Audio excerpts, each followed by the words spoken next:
दोस्तों, तो निर्मला ताई ने तो हद कर दी है और कितने ही लॉजिकल टैक्स हम पे थोपने वाली हैं। जनता परेशान है, आवाम त्राहिमाम कर रही है। अब सामत आई है ऐसे लोगों पर जो अपनी गाड़ियां बेचकर कुछ दूसरी गाड़ी खरीदने को, कुछ दूसरे कामों में पैसे लगाने वाले। सो बेसिकली टैक्स ये है कि अगर आप कोई सेकेंड हैंड गाड़ी बेचने की सोचते हैं तो आपने वो गाड़ी जितने में ली थी और जितने में बेच रहे हैं इसके बीच का जो मार्जिन होगा आपको उतने पे 18% जीएसटी टैक्स देना पड़ेगा। और जिससे मैं जान पाया हूँ लगभग हर आदमी एक यही एग्जांपल देते घूम रहा है कि 6 लाख की अगर हम गाड़ी लेने का प्लान करते हैं और 1 लाख की कल को हम उसे सेकंड हैंड बेचना चाहते हैं तो इस बीच का जो मार्जिन है लगभग 5 लाख, उस पे 18% जीएसटी जो कि बनते हैं 90,000। तो 1 लाख की हम बेचने के बाद 90,000 टैक्स दे देते हैं तो हमारे पास बचता है सिर्फ 10,000। तो कुल मिलाकर इस टैक्स का कोई सेंस नहीं बनता है। वैसे आप लोग कॉमर्स वालों को निकम्मा समझते हैं, मीम बनते हैं कॉमर्स वालों पे।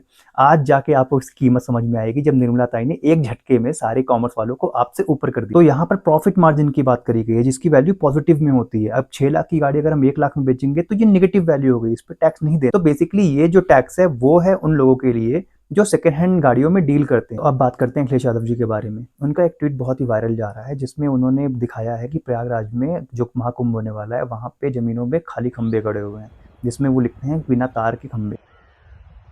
यार किसी को इसका इंतजार था कि नहीं था, पर मुझे इंतजार था कि ये कब कुंभ के बारे में कुछ ना कुछ बोलेंगे। किसी भी मूर्ख को पता होता है कि पहले ढांचा तैयार होता है फिर उसके ऊपर तारे बिछाई जाती हैं। तो सेम चीज यहाँ पे भी हुई, पहले खंबे लगाए जाएंगे उसके बाद तारे बिछाए जाएंगे। पर अखिलेश जी रहते हैं महलों में तो शायद उनके घर तार लगे खंबे लगाए जाते होंगे डायरेक्टली। या हो सकता है जैसे 2012 में अखिलेश यादव जी की सरकार में महाकुंभ हुआ, जैसा कि हमने देखा था कि वहां पे बिना तारों के करंट दौड़ रही थी जिसे बोलते हैं वायरलेस करंट। और सबको पता है कि अखिलेश यादव जी ने ऑस्ट्रेलिया से डिग्री ली है और इस वजह से 2012 में जो कुंभ हुए वहां पे रोपवे चलाई गई, होवर्स चल रहे थे जो कि जमीन से 1 फीट ऊपर चलती है, मैग्नेटिक व्हीकल्स। अब कहाँ योगी जी इनकी बराबरी करेंगे जो कि मठ से डिग्री लेके आए। सब तो ठीक है, आप तो महलों में रहते हैं, पर ये आपका कौन सा जर्नलिस्ट है जिसको इतना भी नहीं पता है कि पहले खंबे लगाए जाते हैं उसके ऊपर तार लगाई जाती है और फिर जाके बिजली दौड़ाई जाती है। ऑस्ट्रेलिया से याद आ रहा है कि यार ऑस्ट्रेलिया में कुछ मैच सैच चल रहे हैं जिसमें रोहित शर्मा ओपन आने के लिए पूरी टीम कैसी की तैसी कर देते हैं।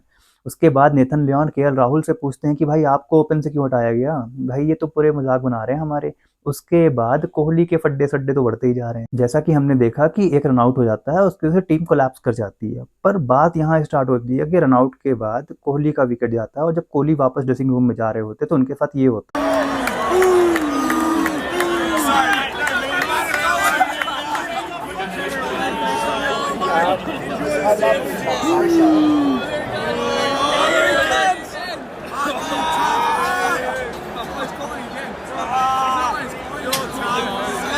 क्या ये वही ऑस्ट्रेलिया जिसने पर्थ के मैच के बाद कोहली और बुमराह को भगवान बना दिया था?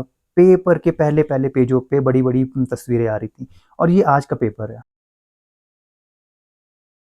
और ऑस्ट्रेलियन मीडिया ये सब कर पा रही है क्योंकि उन्हें करने का मौका मिल रहा है। हम इतने डरपोकों की तरह खेल रहे हैं, उसका सबसे बढ़िया एग्जांपल आज हमें देखने को। पौन घंटे पहले हमने नाइट वॉचमैन के रूप में आकाशदीप को भेज दिया। पौन घंटे पहले 2-4 ओवर नहीं, तब से 12-15 ओवर पड़े हुए और फिर वही हुआ जो होना था। अब 152 पे 2 विकेट से हम लोग 175 पे 5 हो गए हैं। खैर इन मुद्दों पे अगर कुछ अपडेट आती है तो मैं आपके साथ उसको शेयर करूंगा।